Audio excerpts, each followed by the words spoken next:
Welcome back, guys, again to Live MMA Hindi. So, what a fight night! What a fight night! मजा आ गया देख करके UFC 260.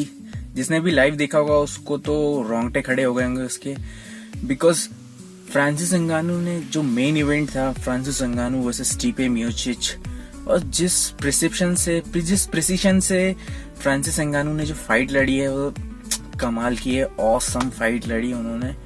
और जो बैकग्राउंड है फ्रांसिस अंगानू का उसे सुनकर तो सभी लोग चाहते थे, और वो खुद ये चाहते थे कि वो एक दिन टॉप ऑफ द वर्ल्ड पहुंच जाए. मतलब baddest man on the planet होना यूएफसी का हैवीवेट टाइटल जीतने के बाद ही मिलता है आपको. जब भी आप यूएफसी के हैवीवेट चैंपियन बनते हैं तो आप baddest man on the planet, मतलब दुनिया के सबसे खतरनाक इंसान आप हैं. आप किसी को भी हरा सकते हैं, आपसे बढ़ के कोई नहीं है. So what a fight night for Francis Ngannou. Congratulations to him. And मैंने जो 3 प्रेडिक्शन की थी अपने प्रीवियस वीडियो में वो पूरी सही हो गई. जैसे कि मैंने शॉन ओमैली को थॉमस अल्मीडा के साथ प्रेडिक्ट किया था कि शॉन ओमैली इजीली जीत जाएंगे, ठीक वैसा ही हुआ. 2 बार, लिटरली 2 बार उन्होंने उसको अल्मीडा को नॉकआउट कर दिया था. सेकंड मैंने किया था प्रेडिक्शन कि टैरन वुडली वर्सेस विंसेंट लुके. तो विंसेंट लुके भी टैरन वुडली से कह सकते इजीली जीते.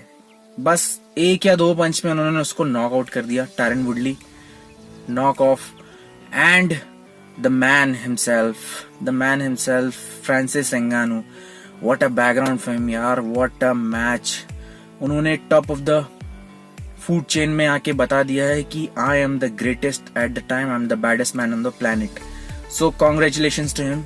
और फ्रांसिस अंगानू का जो बैकग्राउंड आप देखते हैं ना, तो आपको लिटरली बिलीव होता है कि ये आदमी कितनी गरीबी से उठकर आया है, लड़कर अपनी सारी फाइटें जीती और टॉप ऑफ द वर्ल्ड पहुंच गया है, baddest man on the planet.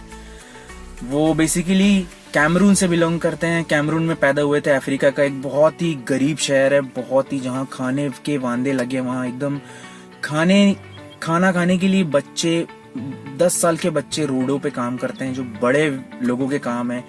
मजदूरी करते हैं खदानों में, सैंड माइनिंग्स में काम कर करके वो उन्होंने भी किया.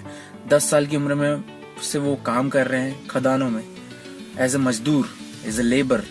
उन्होंने सैंड माइनिंग में काम किए हैं और अपनी जिंदगी वो लिटरली ना स्कूल पढ़े. स्कूल में फीस भरने के पैसे नहीं थे उनके पास. फीस भरने के साथ साथ ड्रेस नहीं थी उनके पास. स्कूल की यूनिफॉर्म नहीं थी, बुक्स नहीं थी, तो पढ़ाई नहीं कर पाए. एडल्ट्स के काम किए कैमरून में, गरीब वो जैसे.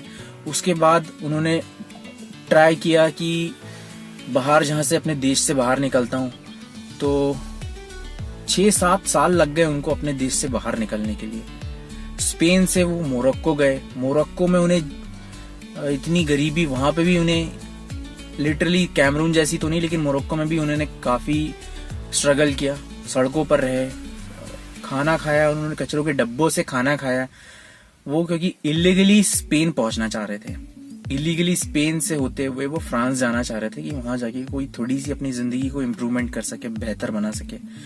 वहां जाने के लिए उन्होंने बहुत स्ट्रगल किया. इलीगल तरीके से वो बॉर्डर क्रॉस करते हुए पकड़े गए, जहां मोरक्को में उन्हें 2 महीने की जेल भी हुई. सॉरी, मोरक्को में नहीं, मोरक्को से स्पेन जाते हुए इलीगली तरीके से उन्हें 2 महीने की जेल हुई. वापस जब वो छूट गए तो वो फ्रांस फिर से इलीगल तरीके से गए, और वहां की सड़कों पर पहुंचने के बाद उनको पता चला कि यहाँ की सड़कें भी 5 स्टार होटल्स की तरह है. फ्रांस की पार्किंग लॉट उन्हें ऐसी लग रही थी कि जैसे कि वो 5 स्टार होटल है यहाँ मोरक्को में रहने की बजाय. तो इस तरह से उन्होंने अपनी जिंदगी बिताई. वहां पे कचरों के डब्बों में खाना ढूंढ के उन्होंने खाना खाया. उसके बाद वो अपनी जिंदगी में कुछ करने का सोच ही रहते, तो वो एक जिम पहुंच जाते हैं. जिम पहुंचने के बाद उन्हें बॉक्सिंग के बारे में पता चलता है कि बॉक्सिंग में ऐसा होता है, इससे आप पैसे कमा सकते हैं. तो उन्होंने वहां बॉक्सिंग जिम वालों से फ्रैंकली स्पीक किया कि भाई मुझे बॉक्सिंग कर रहे हैं, I know how to beat people and all that. ये सब स्टफ का बिल्कुल सच्चाई से बता दिया. फ्रांसिस अंगानू जितने खतरनाक है ना, उतने ही वो स्वीट पर्सन है. बहुत सिंपल बोलते हैं और बहुत ही ज्यादा सॉफ्ट स्पोकन पर्सन है. तो hats off to him.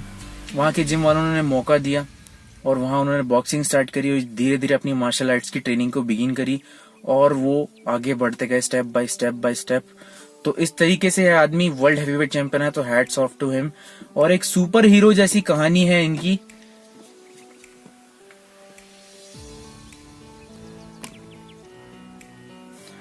So guys, ये था वीडियो फ्रांसिस अंगानो के बारे में और UFC 260 का जो मेरा रिएक्शन था वो यही था। टैरन वुडली का टाइम मेरे हिसाब से जा चुका है क्योंकि वो 38 इयर्स के हो चुके हैं। और शॉन ओमेली बहुत ही स्टाइलिश फाइटर है, उन्हें देखकर लगता नहीं कि वो फाइटर है, लेकिन वो एक एंटरटेनर भी है और बेहतरीन मार्शल आर्ट्स की उनके पास आर्ट है, तो वो बहुत अच्छा लड़ते हैं। मुझे तो बहुत सुप्रीम फाइटर लगे वो। और आने वाले टाइम पे फ्रांसिस अंगानो के साथ जो भी भिड़ने वाला है ना, वो तो डर कर रहना उसका बहुत जरूरी, क्योंकि उन्होंने हैवीवेट डिवीजन के सबसे बेस्ट फाइटर को इतने आसानी से हराया है ना कि अब फ्रांसिस अंगानो को हराना अभी फिलहाल तो पॉसिबल नहीं है। उनके जैसा कोई फाइटर अगर आएगा तो मुझे लगता है साइरल गैन एक बहुत अच्छे फाइटर है जो फ्रांसिस अंगानो को कड़ी टक्कर देंगे। Cyril Gane, GANE, Cyril Gane एक बहुत अच्छे फाइटर है जो तेजी से ग्रो कर रहा है। वो आएंगे टॉप पे, उनकी शायद उनकी फाइट होगी, तो ये फाइट बहुत अच्छी इंटरेस्टिंग हो सकती है। But at the time enjoy the moment of Francis Ngannou. So guys, आने वाले वीडियोस के लिए आप चैनल को सब्सक्राइब कर सकते हैं और मेरी प्रेडिक्शंस देखने के लिए आप UFC में एक दिन पहले मैं प्रेडिक्ट कर देता हूँ कि कौन जीतने वाला है। मेरी इस वीडियो की सारी प्रेडिक्शन सही हुई है और मोस्टली सही रहती है, तो चैनल को सब्सक्राइब कर ले, लाइक करिए और मिलेंगे नेक्स्ट वीडियो में। Till then, bye bye. I am Dhruv Sakre, thank you so much for watching.